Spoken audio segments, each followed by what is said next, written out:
All right, guys. Hello. Hello. Can everybody hear me okay?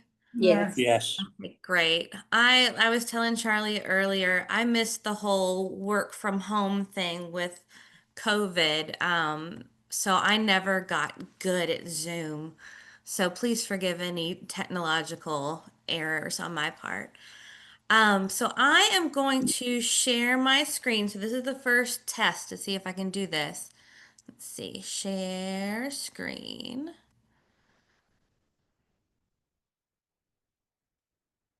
And then, can Yes, you we can see see it. that? Yep, we can see it. Oh, perfect. Okay. So I'm super happy to be here. Thank you so much for letting me come and chat with you guys. I am going to talk to you guys about the effects of Parkinson's on voice, communication, and swallowing. I had talked with Jillian a little bit before this, and she had mentioned that there was some interest in LSVT, and I am LSVT certified. So we're going to chat about that a little bit.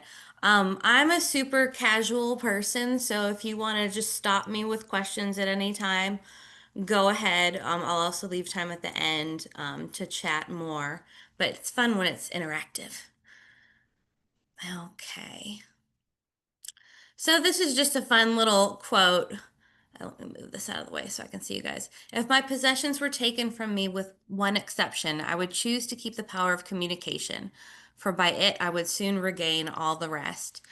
I just think that's such a powerful nod to how important communication is to us, and we don't really think about how important it is until we're having trouble with it. So, first part of my talk is going to be about LSVT, which is probably the most exciting part. I'm physically incapable of giving a talk where I don't talk about swallowing, so I will talk about swallowing at the end because it's so near and dear to my heart. Oops, that's my phone. But we'll chat about LSVT quite a bit. Okay, so these are sort of the disclosures. When you get certified as a clinician in LSVT, you get access to all of this education material. So that's where a lot of these slides come from, is just sort of their standard. We want the world to know about this program. And this also just letting you know that I don't represent LSVT. I'm just certified in them and trying to spread the word. There is another program that is more recent called, I believe it's called Speak Out, which I think is sort of LSVT's competitor.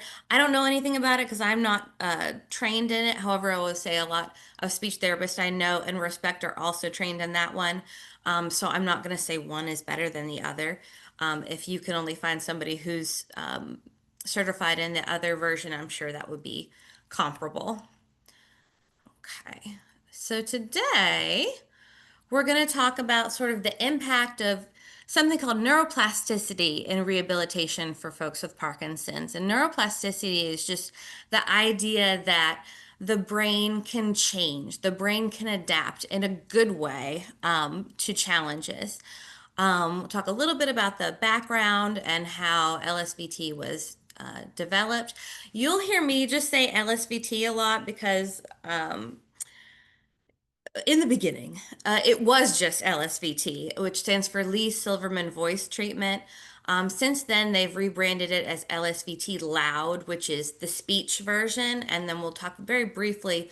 There's LSVT Big, which is focused more on the physical therapy, occupational therapy side.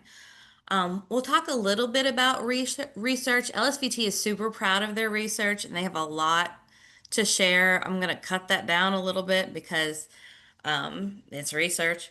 And we'll talk a little bit about what you could expect if you were ever to enroll in LSVT, what the protocol is. Like I said, we'll talk a little bit about LSVT Big and then kind of how to access all of this stuff. So I thought this was interesting. So right now they're saying up to 8 million people worldwide are living with Parkinson's, and that the number of people with Parkinson's is expected to double by 2040. So this is an issue that's going to be impacting a lot of folks. And so LSVT is trying to meet those challenges through speech therapy, physical therapy, and occupational therapy. And again, I'm a speech therapist, so I'm going to be speaking to that. Um, so it's I don't really understand why they say stunning time to be in real rehabilitation, but I guess it's exciting that research is kind of recognizing that exercise and therapy really is medicine. Um, the value of drugs and surgery has long been understood to be helpful with Parkinson's, and I think the value of exercise has been less so. So it's exciting to see that that's being recognized, especially by insurance companies, because that helps everybody. So again, there's pharmacological ways to treat Parkinson, carbidopa, levodopa. There's neurosurgical, deep brain stimulators. I don't know if any of you guys are familiar with that. And then there's therapy. So speech therapy, physical therapy, and occupational therapy are sort of the trio there. Okay, so this is a video, and I'm really hoping that you guys will be able to see and hear it. Um, a 59-year-old who had been diagnosed 2.5 years before this happened, and you can kind of see how she talks before LSVT Loud, and then how she speaks afterwards. So let's see if we can. Let me know if this doesn't work.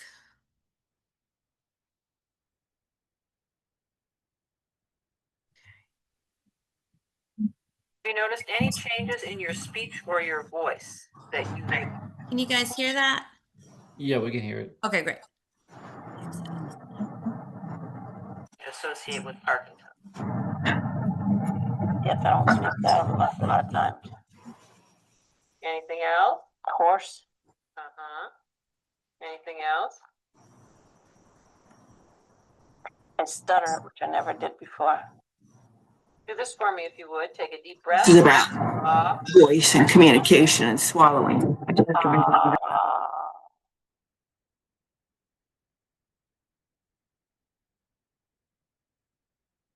Good. Okay. Would you say Parkinson's disease has caused you to talk less Yes, because? because I stutter and then I can't be heard. If there's noise in the house, like when the kids come over, nobody pays attention to it because they can't hear me. Till I get mad and then yell. Okay, here's Take a deep after. breath and say ah for as long as you can. Ah.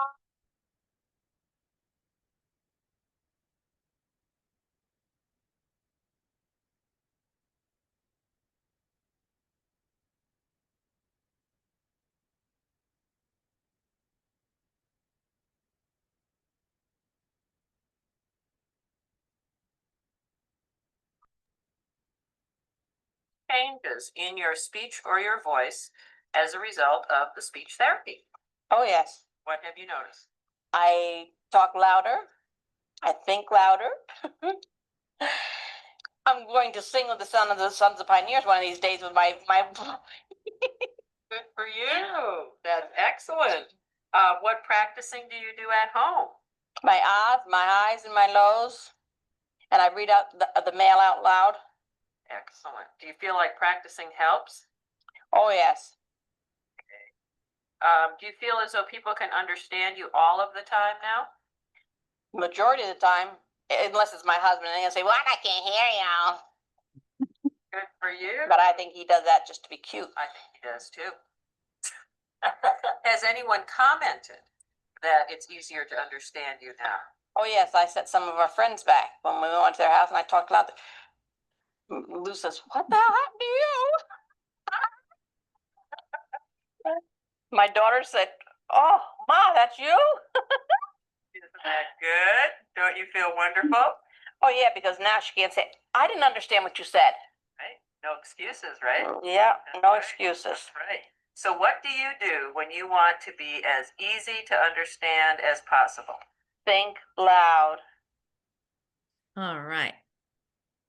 Let me go back to. Okay, so I love that video. So Parkinson's makes you want to be small. It makes it makes your voice want to be small. It makes you want to be rigid and stiff. And so the idea behind LSVT Loud and LSVT Big is to be loud and big. Um, and you can see kind of the difference even with her facial expressions before and after. She had really that more characteristic Parkinsonian mask face in the first video before treatment, kind of a monotone. She had a lot of that glottal fry in her voice. And then afterwards, obviously she's happier because she's celebrating an accomplishment of completing this treatment, but her personality's shining through. Her movements are bigger, more animated. And I don't know if they did this to mess with my head, but her hair is actually bigger afterwards too. I don't think LSVT actually gives you more volume, but I noticed that. Anyway, so let's get into some more of the nitty-gritty here. So over 89% of folks with Parkinson's will suffer with voice and speech disorders as a part of their Parkinson's. So the biggest, most significant of that is usually the reduced vocal loudness, and then also mono loudness, where you just kind of stay at the same volume. Also monotone voice, so it's harder to kind of convey that expression in your voice. So you might say, "I won $1 million. I ran over your cat," and it's all kind of the same. You can also get kind of that hoarseness or that harsh, breathy. You heard earlier her voice was kind of like, and that's not where we want your vocal cords to be operating. You can also have some imprecise articulation, sort of the medical catch-all term for this essentially reduced intelligibility with speech is what we call dysarthria. So those are kind of the characteristic issues with Parkinsonian affected speech. And they've done a lot of research with folks who even if clinically a Parkinson's patient didn't meet kind of the criteria of that reduced volume, sometimes you yourself feel it even if the people around you don't, and that can still have a lot of the similar consequences where you just like you feel less likely to speak up. You want to, I'm not even going to say that because they're not going to hear me anyway. And that leads to isolation, and like it says, if I have no voice, I have no life. A lot of people feel that way.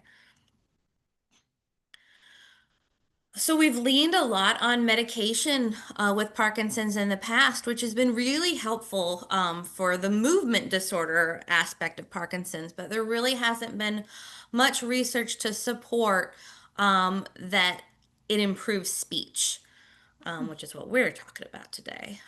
Same thing with the deep brain stimulator can be helpful with the movement aspect, but not as much with speech and communication. And so up until LSVT wants to toot their own horn a little bit. There was really no effective, the traditional speech therapy treatments we would do for, stroke and other neurological impairments didn't really seem to have an effect on Parkinson's. And that's kind of how LSVT was born. There's Mrs. Lee Silverman. And she was the patient that this was sort of modeled after, and her family was so dedicated that they wanted to sort of bring about this treatment. There she is. So there's been 30 years of LSVT development. If you guys are interested in that, that's a lot of the research stuff. Just to show that, it's a very established treatment protocol. The main concepts of LSVT, as you heard at the end of that clip, think loud. Traditionally, a lot of dysarthria treatments, so again, that imprecise articulation, the difficulty with loudness, just reduced intelligibility, we would tell patients, okay, well, you need to speak louder than you think you need to. You need to open your mouth wider than you think you need to. You need to over-articulate. All these things that sounds simple, but when you're in conversation, it's very difficult to monitor all that. So LSVT sort of reduced it down to let's just be loud. And they found that if you just focus on being loud, all those other things kind of fall into place. The mode of treatment delivery is intense and it's high effort. And then we want to calibrate, and we want to generalize. So we want to make sure that that you are feeling the same about your voice as other people are, and you're able to produce the voice that you want in therapy, but also at home and out and about. Okay. So, again, with Parkinson's, we have that loss of motor energy. Everything gets smaller, tighter, and that also kind of relates to your voice. I don't know, the I there is kind of freaking me out a little bit. So mechanism of treatment related change. So this is supposed to kind of recommend or represent your vocal cords. So your vocal cords are like a V. And the clapping together of your vocal cords, that clapping sound is basically your voice. So what happens a lot of times in Parkinson's is that the vocal cords become bowed and weak. And so even when it comes together to make your voice, there's still a hole between the cords, and that's breathy. That makes that sort of breathy voice, or it can be harsh. And so we want to kind of recalibrate the way that those vocal folds are coming together. So I tell folks, if you're going to do LSVT, just pick a month in your life where not much else is going on. You don't want to embark on this when, like, there's a new grandbaby on the way, or I'm going to go travel Europe, because LSVT sort of becomes your life for 30 days. The treatment is 4 days a week for 4 weeks. Each session is 1 hour. You get daily homework all 30 days. You have daily carryover exercises all 30 days. And it becomes sort of a lifelong habit of continuous practice. You'll find that folks will want to use sort of the principles of LSVT, but not do it exactly, which I understand, something's better than nothing. But the research supports that doing it this exact way is what produces that lasting change. While I'm talking about this, I just also want to be very clear with you guys that I'm a hospital-based speech therapist, meaning I work in acute care, I work in ICU, I work in med surge. I don't do outpatient at this point in my career. I say that because I don't want you to feel like I'm trying to sell you something, because I'm not doing this right now. I'm really, this is about education, and I want you to learn about it and use it if it works for you. But it's not something that I'm trying to like grow my practice, because I get paid the same no matter who comes to the hospital. All right. So again, that amplitude, repetition, accuracy. All right, LSVT Loud calibration. So this is something that may be annoying to hear. You guys may have heard this before. But Parkinson's can affect your own perception of the voice that you're producing. So a lot of times I'll get folks with Parkinson's who say, I talk the same way I've always talked, but everybody around me has hearing impairment all of a sudden. And and that, when you say it out loud, you're like, oh, that's probably not true. But a lot of people think that. And it's just a part of the disease, is that it affects kind of the calibration in your the what you're hearing. And so a big part of producing a louder voice is understanding that your voice is not loud at baseline. Let's see. So here's some research I'll go over briefly. This is just showing that there are randomized controlled trials. Again, just saying, yes, this is a legitimate therapy. Kind of scoot through those. This is kind of interesting. Again, I said we're really only focusing on loud voice in LSVT, but it's over time they were finding, oh, all these other things get better when you focus on that too. So, facial expression improves through LSVT. Your articulation improves. Your intonation improves. Voice quality.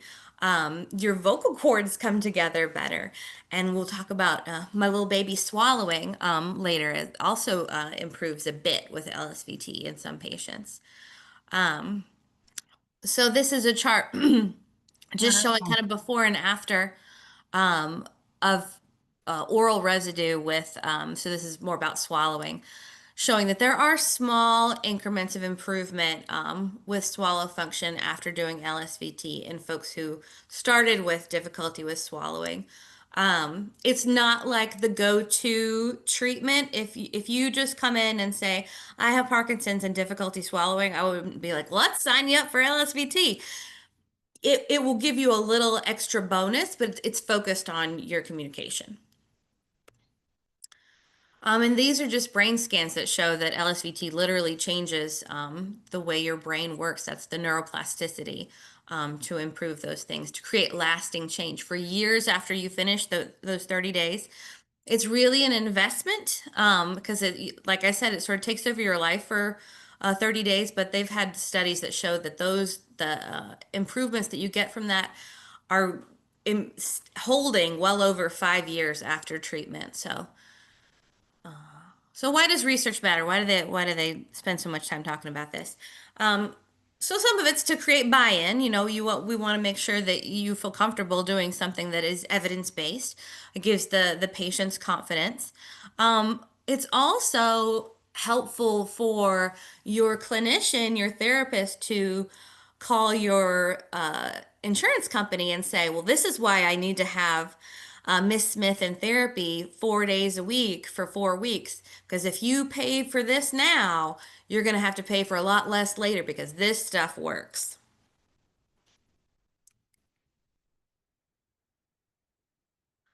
And yeah, this is just being good stewards of insurance and making sure that your doctor feels comfortable referring you to something that's valid. So this kind of talking about like what is it? We've talked about the history and how great it is, but what do you actually do? So the treatment sessions are 60 minutes and they're gonna always be comprised of sort of the same basic framework. Um, one of the big sort of hallmarks is that the long ahs, which you saw the woman in the video earlier, she really crushed it at the end. And you just do ah as long and as loud as you can. Lots of repetitions. That sounds so simple, but it's not easy. You also end up doing high and low ahs, and that's kind of stretching your vocal cords in different ways to practice that. They also focus a lot on what's called maximum functional speech loudness, so functional phrases. So your therapist will say, well, what is Miss Smith interested in? Does she like knitting? Does she like Formula One racing? Like, what is it? And then they'll come up with some phrases that are related to that that you'll say more frequently, and that helps to sort of solidify it in your brain when it's salient to you, it's relevant to you. The hierarchy exercises, that's kind of structured, personalized reading. You want to build complexity, so it's much easier to be loud when you're just saying ah for as long as you want or as long as you can. It's harder to do it in sentences. It's harder to do it in paragraphs. It's harder to do it just in conversation. It's easier to do something that's scripted versus something that you're just pulling out of your brain in conversation. So kind of building up that complexity is important. So there's more of the long ah. And again, the goal to be louder in conversation.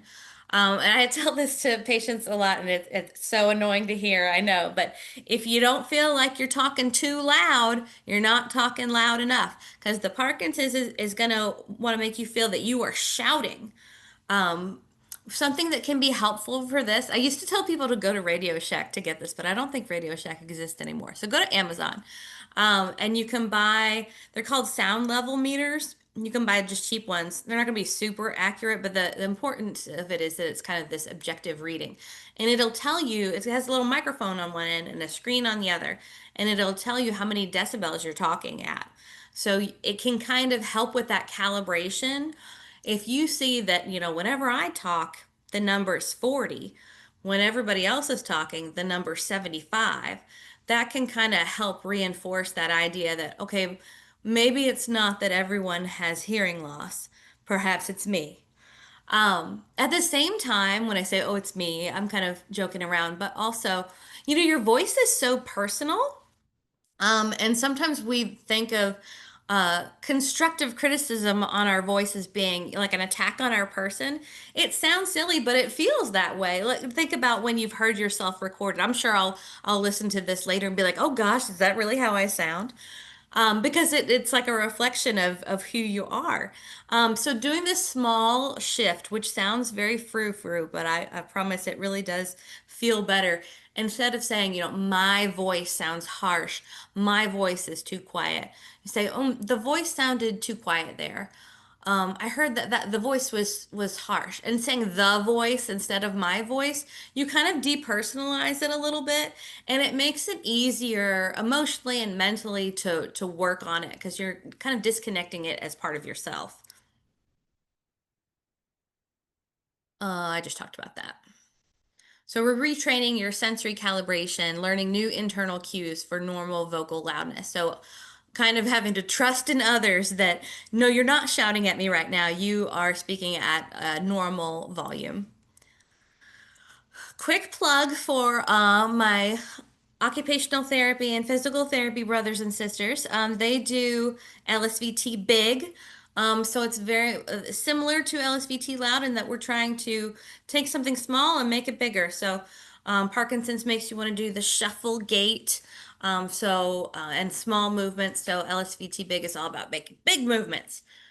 So, like an example of a person, maybe when they first enroll in LSVT Big, they're falling once or twice a month. They need a cane, their gait velocity. So, how fast are they walking? Pretty slow. Their endurance, not great, only 730 feet. So, those could be some sample goals. You want to improve your walking, you want to be able to go to the movies. And then after LSVT Big would be, we're hoping to have no falls. We don't want to use a cane. We want to be faster. We want to have more endurance. We want to be more walking at the same age corrected norm as your peers. So talk a little bit about technology, my nemesis. So LSVT Loud and LSVT Companion. LSVT is sort of uniquely well suited for telepractice. It was kind of common before COVID, and now it's super common. So you can do this at home, which is really nice when you're doing a program that's as intense as this, 4 days a week for 4 weeks. It is just as effective to do it through the computer as it is in person. Unless you're somebody who, your personality, I like to be in the same room with somebody. Of course that can be different, but you get software that goes with it that can measure your volume, and you'll be one-on-one with a therapist through the screen. And they've done a lot of studies to show that the changes in all of those parameters, the loudness, the articulation, through telepractice is comparable to in person. And this is just a reminder that if you're going to do it, like do it. They're going to give you homework. They're going to have you do carryover exercises. If you're going to take those 30 days and really invest in an LSVT, like do it 100% because that's what's going to give you the best outcome.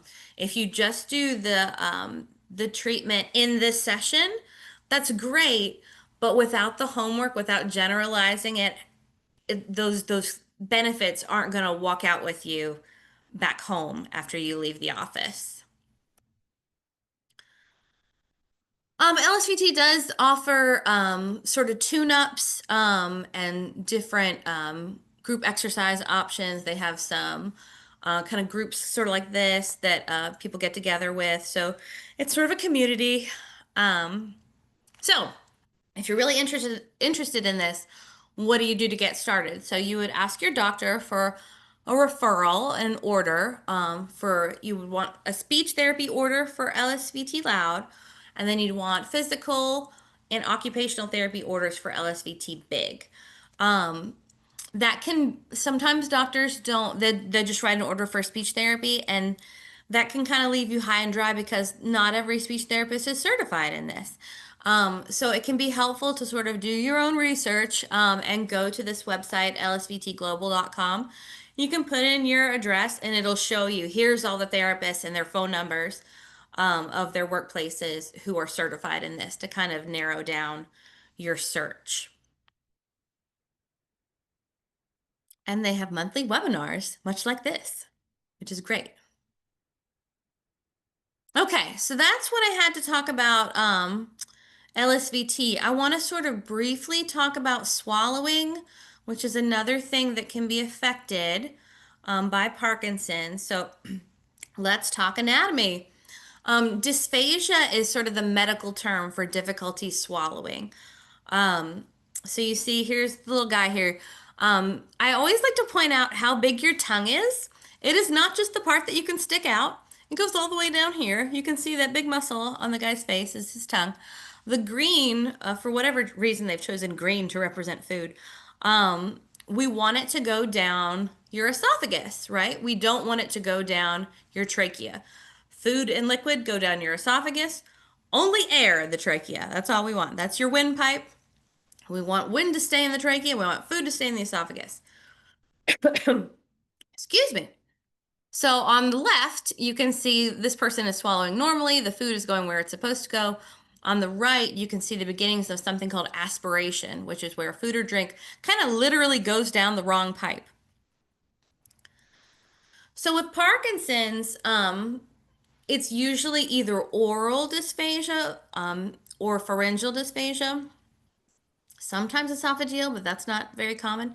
So oral meaning, so we're talking about your lips, we're talking about your teeth, we're talking about your tongue. Difficulty with chewing is a big one. Having to like chew on your steak for 30 minutes to get it done, that can be an issue. Having food get stuck in your cheeks, having difficulty moving the food from the front of your mouth to the back of your mouth to get the swallow started. Having drooling or the food's falling out of your mouth when you're eating. The pharyngeal swallow is sort of like where the magic happens. This is where we don't want you to aspirate. So the pharyngeal swallow is where the food is moving away from your oral cavity, your mouth, and it's moving towards your esophagus. We want it to bypass your trachea. We don't want it to go in your airway, and we want it to get into the esophagus. You can have issues esophageally with Parkinson's, but again, it's pretty rare. So I have, let's see if this works. I have one more video. Da, da, da. Okay, yay.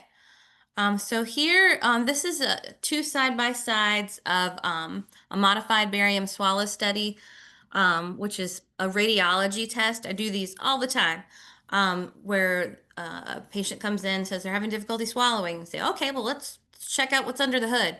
So you sit in a little chair and we blast you with a very small amount of radiation to do an x-ray and then give you something called barium to swallow in different consistencies because we swallow differently depending on what you're swallowing.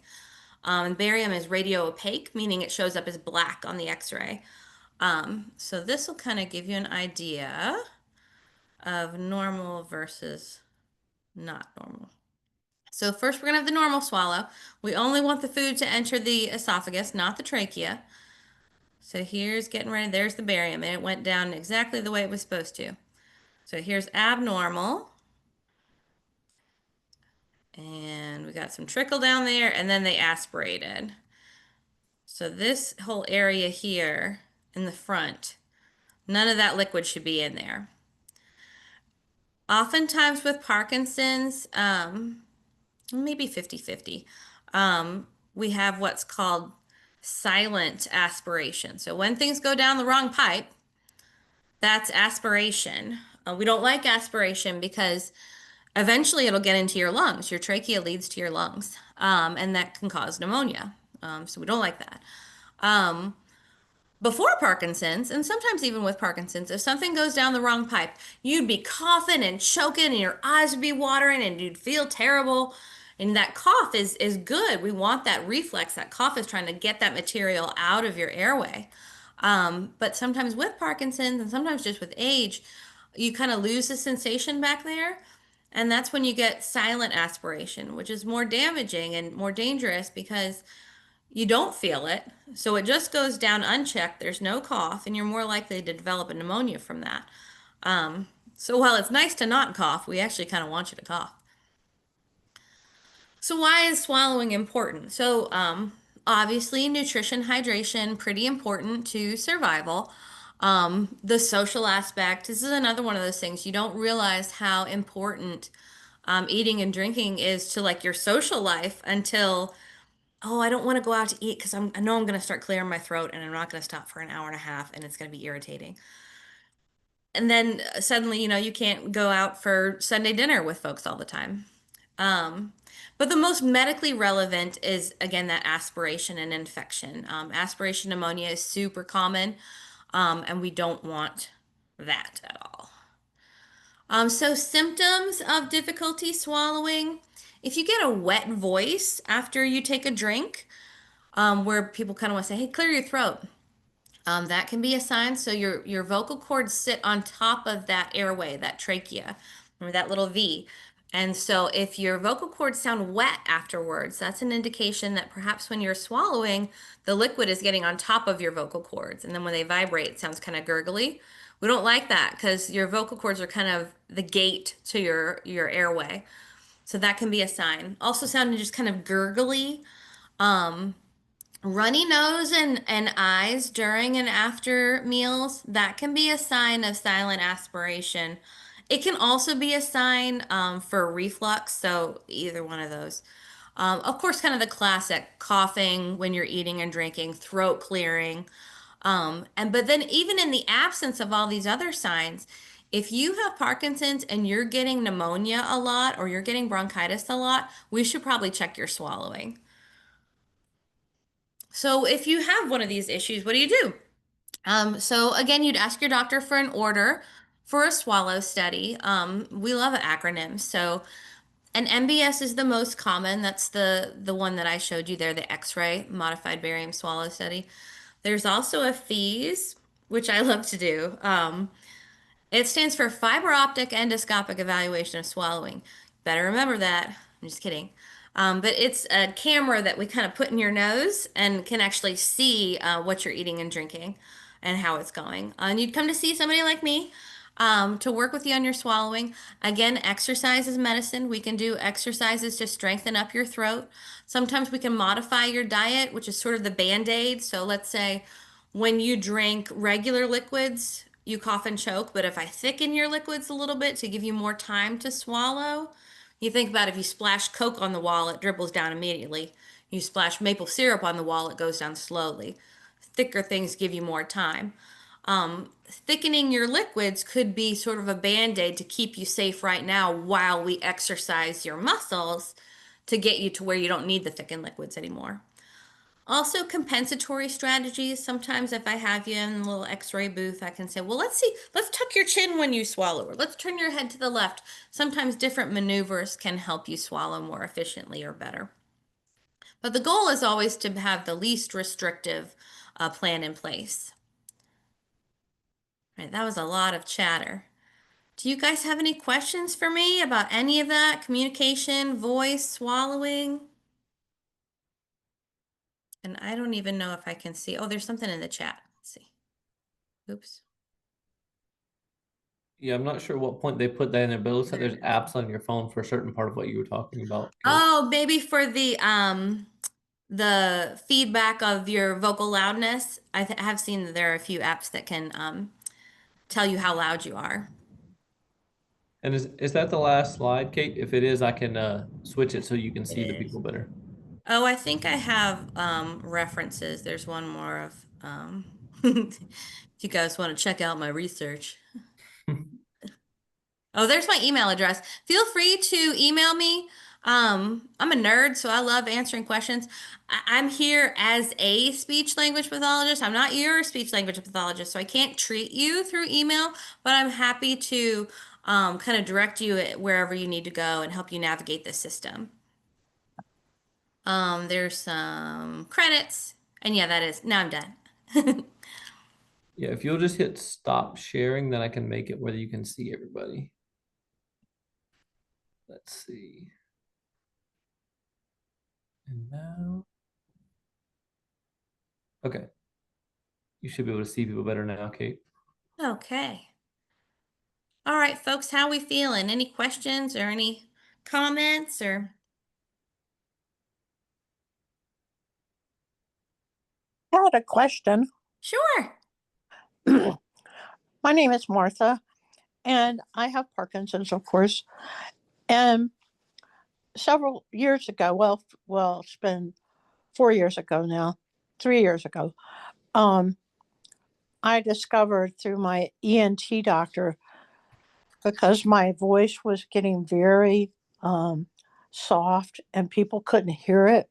I went to him, and when he stuck that um, camera down, I don't know if it was my nose or my mouth. I thought it was my nose. I don't know. It should have been your nose, yeah. Okay. He discovered that my right vocal cords were permanently paralyzed, laying flat down on my palate. Is that caused by Parkinson's? That can be caused by a lot of things, but we do see it in Parkinson's. A lot of times, so depending on the ENT, some of them will send you to voice therapy Mhm. first, and see if that fixes it. Sometimes, if it's completely paralyzed, It is. then sometimes if therapy isn't helpful, they'll inject. It's the same stuff that they put in their faces to fill in wrinkles, Restylane. They'll Right. inject that into the vocal cords. So even though one is not moving, the other one becomes fatter. And so it's easier to connect the two together because it just takes up more space. That's what he did. I Oh, yeah. coincidentally had a tumor on my parotid gland. So when they were in there removing that, the ENT, he injected that in my right vocal cords. And Mhm. um, I'm still eating a mechanical soft diet, but I mean, pretty much mechanical soft diet. I don't drink thickened liquids anymore. But after that, I had some more speech. I can't remember. I had speech therapy several times when they couldn't figure it out. I have tardive dyskinesia too.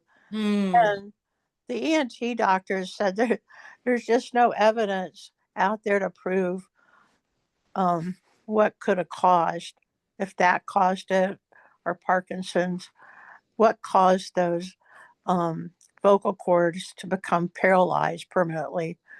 I'm worried about the left vocal cords, although my voice, as you can tell, is doing well. Um, and I don't have as much trouble. I don't have the trouble choking that I had before all of that. I mean, I had terrible trouble choking before, right. but they did determine, your counterpart determined that my vocal cords on the left side are weak. So I'm, you know, I've got this fear of those becoming paralyzed and I'll be on a feeding tube if I want to live. Right. Yeah. And feeding tubes. Ugh. Yeah, well, I would say, like we said earlier, exercise is medicine and use it or lose it. So the more you can exercise and do, like when you did therapy, did they give you some vocal exercises to continue to work on, kind of as a maintenance? um, they did. I've stopped them along the way because I've stopped them 5 days a week, and um, PT and boxing and exercise. Boxing? Yeah, You that's just snuck that in there. Like, boxing is, they have it for people with Parkinson's. I love this so much. So I'm so busy with that. I really haven't thought about it since people tell me my voice is better.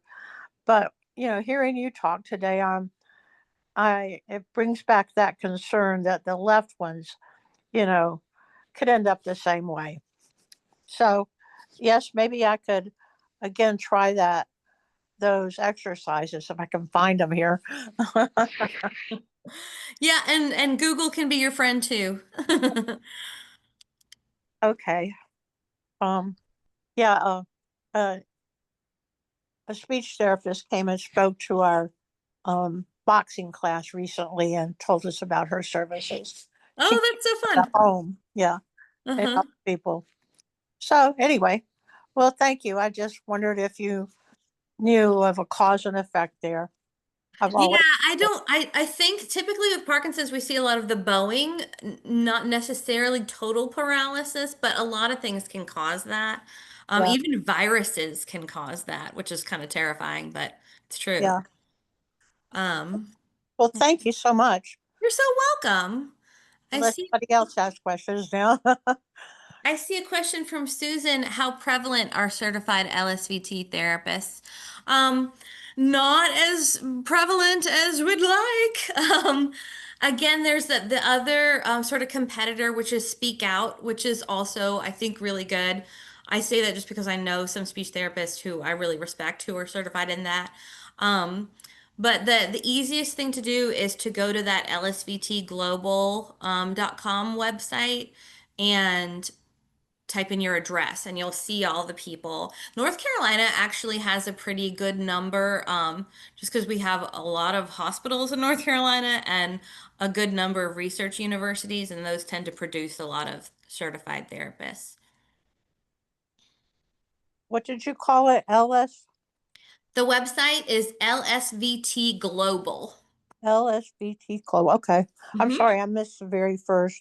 I was coming home from exercise. Oh, it's fine. Exercise is great. It's medicine. Any other questions from anyone? Good. Well, guys, thank you so much for having me, and thank you for listening to me talk for a long time. I appreciate it. Yes, we greatly appreciate it, Kate. We thank everybody for joining today. Great to have so many people on.